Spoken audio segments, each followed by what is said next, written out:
What's up, guys? Welcome to the Stats Free Sports channel. Here to bring you an NFL prediction video on Justin Fields. I believe he'll be traded to the New England Patriots this offseason. Now, let's get into why. But before we get started, guys, let me know in the comment section down below what team do you believe will trade for Justin Fields, or will he stay in Chicago? It's a bunch of options out there outside of Chicago. My Falcons, the Steelers, the Vikings, the Seahawks, the Giants, Raiders, the list goes on. So let me know what team you believe will land Justin Fields, or if he'll just stay in Chicago. But let's get into it, guys. One more thing before we start as well. Quick disclaimer. If Drake May is available at pick 3, when the draft time comes, scrap this video, forget about it. It doesn't matter, it doesn't count. They're going to take Drake May. But if it goes how we think, and either Drake May or Caleb goes 1, and then obviously the other goes 2, then that leaves Jaden Daniels being the top quarterback left at the pick 3 spot. I believe they're gonna trade for Justin Fields and use their top 2 picks to get Marvin Harrison, which is the round 1 pick 3 pick. They're gonna get Marvin Harrison or left tackle Joe Alt, Olufashanu, one of those guys. And then their pseudo first round pick, which is a high second round pick, second round pick 34, is going to get whatever else they don't get, tackle or something else at that spot there. So I think that will be the game plan for Gerard Mayo and the New England Patriots. And let me get into why. But before I get into why the Patriots, let me get into why not the Steelers, why not my Falcons. And those two are the hottest, and also the Raiders as well. You throw them in there as well. Why not the Las Vegas Raiders? So first off, you can kind of bunch up, in my opinion, you can bunch up the Falcons and the Steelers. I've been saying for a long time as a Falcons fan, since the rumor really started around Fields coming to us, probably midway throughout the season, it was rumored about him coming to the Falcons. I was never on board for it, and I think I'm still for the same way now with a new head coach. I think it will be a very serious hit on the job security of Raheem Morris super early on. And also, I think it could be a job ender with Mike Tomlin and the Steelers if they swing and miss on Justin Fields. That's why I don't think it does happen. I've been saying for a while as a Falcons fan, I want Kirk Cousins, I want Russell Wilson, but I'm fine with keeping Desmond Ridder. My fellow Falcons fans always talk bad about me when I say that, but I'm fine with Ridder. Ridder wasn't terrible. Yes, some terrible moments, but overall he wasn't bad. I think if Zach Robinson, the Rams' former pass coordinator, and I'm putting a lot of trust in him, if he can fix and maintain Desmond Ridder to play more consistent, he's just fine. I'm not worried about Ridder, but I would prefer a veteran quarterback over Ridder instead of someone who's on the same footing. And that goes for Mike Tomlin and the Steelers. Kenny Pickett and Fields are kind of in the same lane. Yes, Fields has more potential, but both guys are struggling to find their footing as a starting quarterback. Why would you bring in another guy just like Desmond Ridder if you're the Falcons, another guy like the Steelers that's like Kenny Pickett? A young guy struggling, trying to find their way. And, as I said, if you hit and miss, if you spend multiple, second round picks, or second and the third, or second and the fourth, if you're the Steelers and if you're the Falcons, and 2 years go by and Fields doesn't pan out, you wasted 2 years. You wasted 2 years, you wasted assets on a guy who didn't work out. So that's one. The Raiders, obviously, the Bears OC from last season. He's now Luke Getsy. He's with the Raiders now. I don't think he wants Fields back. Rumors say that. His comments kind of say that as well. He said something not too long ago, basically saying he couldn't open up his offense fully with Fields at quarterback. And I agree. Fields haven't really shown, Getsy really had to kind of dial back his system or kind of fit Fields more. I think, another quarterback would be better for the Raiders, honestly. So Fields and Raiders, once they hired Luke Getsy, I was like, that's already on the table. off the table for me in my mind. But I could be wrong. He might welcome Fields with open arms, but I wouldn't think so. Now, why the Patriots? If the Patriots do what I just said, bring in Marvin Harrison or Joe Alt, round 2, which is pseudo first round pick, like I said, round 2, pick 34, they're gonna have another top prospect land there. Every first round graded prospect doesn't go in the first round. So another first round guy could be there for the taking, depends on who it is, probably wide receiver. You never know who could fall down. So you get left tackle or Marvin Harrison first round. You get a left tackle or whatever else you might need, or guard or center or whatever, at that second round spot, and you spend $73 million plus in cap space to make the Patriots better around Justin Fields. And you have a lot of pros to go along with some cons as well, which I'm going to get into also. But you have a lot of pros with Fields that you bring him in. He's already used to the NFL. He's already he's not a known prospect, still on the unknown side, but you have seen talent. You've seen flashes of what he can be. Former top 10 pick. Some thought he could have been and should have been a top 3 pick going to the Niners at pick 3 when they traded up. People really thought Fields was better than Trey Lance. Me personally, I thought Fields was better than Trevor Lawrence. So I was wrong there, at least as of right now. But there are pros as of right now to getting a guy like Justin Fields. You have 2 years left on his contract, so 2 years of control for Justin Fields. Like I said, he's not really that expensive right now. Obviously, a con is you have longer control over a guy like Jaden Daniels, cheaper for a longer term. So I do understand that part. But a pro is 2 years before you have to pay him. He also already experienced in the league, and he's also shown flashes. So that's something to me. And he's had success. He's not like he's a scrub and barely hanging on. He's a young, talented player that has shown flashes throwing, mainly running the ball. And let's be honest, mainly running the ball, but throwing the ball as well. Having a better offensive line this past season, he did look better to a certain extent.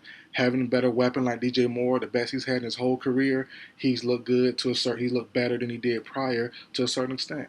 So if you carry that on, if you give him a good old line in New England, paired with a group of running backs that they normally carry, decent tight end, and then you also have Marvin Harrison Jr. plus more weapons, Juju and whoever else they bring in to go along with him, with a strong defense. Even though Bill Belichick is gone, I would hope Gerard Mayo, who's a defender, who's a former linebacker and a defensive side of the ball, a coach on the defensive side of the ball, the defense probably stays the same. The players aren't going anywhere. You still have Judon, still have Christian Gonzalez, and all those guys.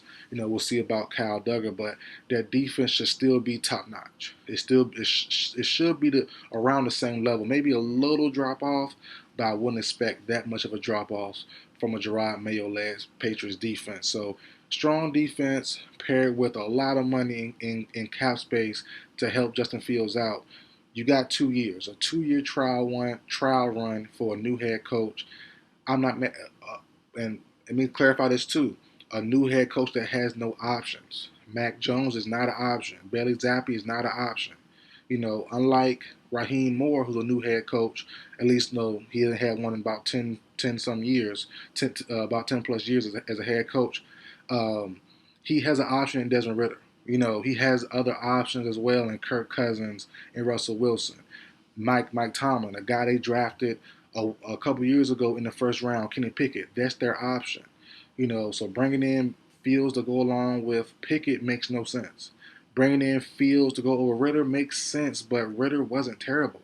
Terrible moments, I understand. The mainstream media and and fans always blast out what he did terribly, but he also did some things very good as well. Game-winning drives, big plays, good moments.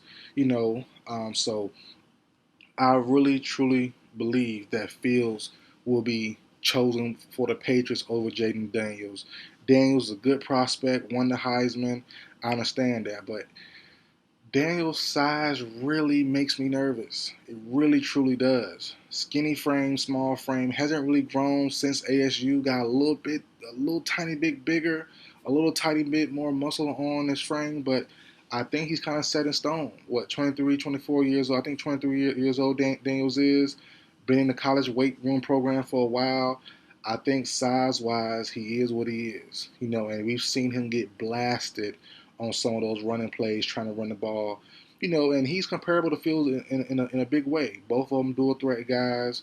You can definitely lean in and say, okay, he has a better arm talent than Fields, better accuracy, cool. Running is close to equal, and also you have Fields who has an injury bug as well. Last couple of years been banged up here and there, shoulder, I think an ankle or knee or something. So I do understand. I'm not saying it's not true, but Daniels' size leans to me to say, hey, more injuries could be coming for Daniels, or at least more serious injuries than maybe Fields has. Maybe with more talent around him. I think Fields' game will always be dual threat. Don't get it twisted. But Fields has more weight on him, more mass on him.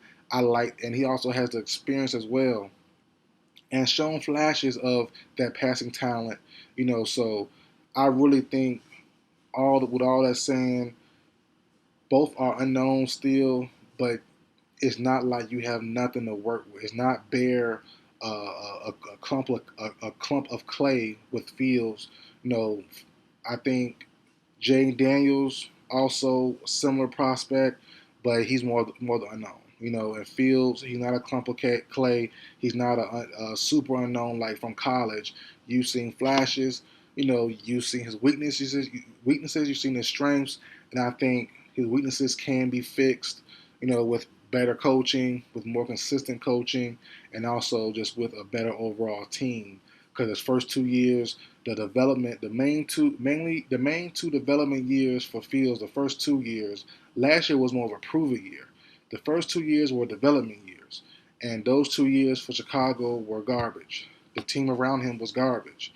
Like I said, last year was more of a prove it year, and he did pretty well. He wasn't terrible, but he wasn't great either. He was pretty good, So obviously, with a talent like Caleb Williams and Drake May, in contention for the first overall pick, that's going to be like, okay, it makes sense. You want to get rid of Fields, but if next year's 2025 class was popped up to this class and it was switched, and the 2024 class was moved to next year, Fields will still be there, no doubt about it. Shedeur Sanders is not overall, to me, better than Justin Fields was coming out of college. Drew Aller, Carson Beck, the kid from Clemson, a bunch of the Arizona kid, they're cool, but I still like Fields. I don't think none of them guys could push Fields out of Chicago if they had a first overall pick. Obviously, like I said, Caleb Williams is better than Fields in my opinion. More flashier, better from college. We'll see how the NFL goes with the no structure stuff and how that pans out for him. But as far as college prospect goes, I do think Williams is better.